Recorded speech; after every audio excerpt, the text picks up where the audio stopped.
इदरीस साहिबा ने टंडो सोमरे से पूछा, औरतों के कपड़ों की आस्तीन कितनी ऊपर हो तो नमाज हो जाती है? मसलन हाथ की जो उभरी हुई हड्डी होती है उससे 1 या 2 इंच ऊपर हो तो नमाज हो जाएगी या नहीं? देखें, हाथ के गट्टों से लेकर, ये गट्टे हाथ के गट्टों से लेकर कोहनी तक, ये पूरे का पूरा एक आजू है, और एक आजू का 1/4 हिस्सा यानी पूरे आजू का, हाथ के गट्टों से लेकर कोहनी तक, ये पूरे का पूरा एक आजू कहलाएगा। अगर एक आजू का 1/4 हिस्सा नमाज में खुल गया तो उससे नमाज फासिद हो जाएगी। अगर वो 3 मरतबा सुबहान रब्बियल आला कहने की मिकदार तक आजू का वो हिस्सा औरत का खुला रहा तो फिर ऐसी सूरत में वो नमाज फासिद हो जाएगी। लेकिन अगर चौथाई आजू से कम खुला रहा या एक रुकन के अंदर 3 मरतबा सुबहान रब्बियल आला कहने से कम मिकदार तक वो खुला रहा तो ऐसी सूरत में नमाज हो जाएगी। इसलिए औरत को चाहिए कि वो अपने किसी आज़ू को इस तरह से कपड़े के बगैर खुला ना रखे।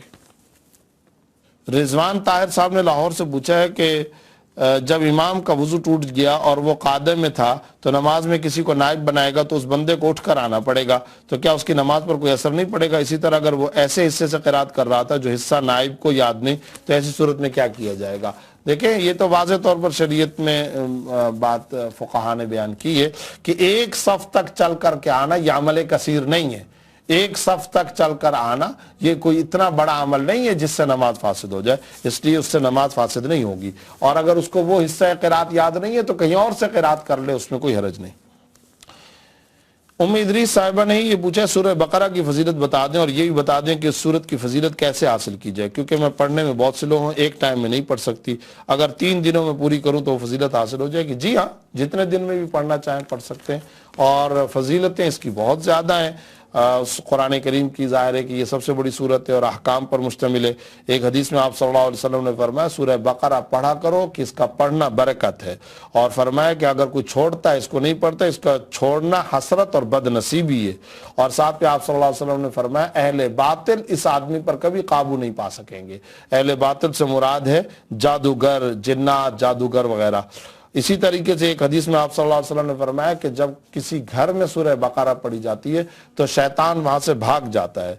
और एक और रिवायत के अंदर आप सल्लल्लाहु अलैहि वसल्लम ने फरमाया कि सूरह बकरा ज़रवतुल कुरान और सिनामुल कुरान, यानी कुरान करीम का आला हिस्सा, अफजल हिस्सा, चोटी का हिस्सा जिसको कहा जाता है, ये इसका चोटी का हिस्सा है। एक और रिवायत के अंदर यहाँ तक भी आया कि इसकी एक एक आयत के नुज़ूल के वक़्त में जब एक एक आयत नाजिल होती थी तो फरिश्तों का पूरा झुरमट इसके जलू के अंदर नाजिल होती थी ये आयत। इस तरीके से मुख्तलिफ अहादीस मौजूद हैं, इसलिए सूरह बकरा की तिलावत का एहतमाम करना चाहिए। बाकी 1 दिन में मुकम्मल करें, 3 दिन में, इसमें कोई हरज की बात नहीं। अबू ज़ाबी से मोहम्मद हादी साहब ने पूछा है, मोहम्मद हाशिर, मोहम्मद हमदान, मोहम्मद लुकमान, महदी बच्चे का नाम रखना है, इनमें से कोई एक नाम तजवीज़ फरमा दें जो हर लिहाज से बेहतर हो। देखें, इसमें तो हाशिर नाम बड़ा अच्छा नाम है। इन नामों में सबसे बेहतर वही है क्योंकि आप सल्लल्लाहु अलैहि वसल्लम के नामों में से है, नबी सल्लल्लाहु अलैहि वसल्लम के नामों में से। और हाशिर का माना है जमा करने वाला। और आपने कहा है कि उसके शुरू में अलिफ लाम लगा दिया जाए, तो अलिफ लाम लगाने की जरूरत नहीं। जब किसी का कोई नाम पड़ जाता है, अलम होता है, नाम होता है, बस वो खुद मारिफा और अलम पड़ जाता है, उसके लिए शुरू में अलिफ लाम लगाने की जरूरत नहीं। यानी अगर आप हादी रखना चाहते हैं तो अल हादी रखना ये कोई जरूरी नहीं है, बस हादी, मोहम्मद हादी कह देना काफी है।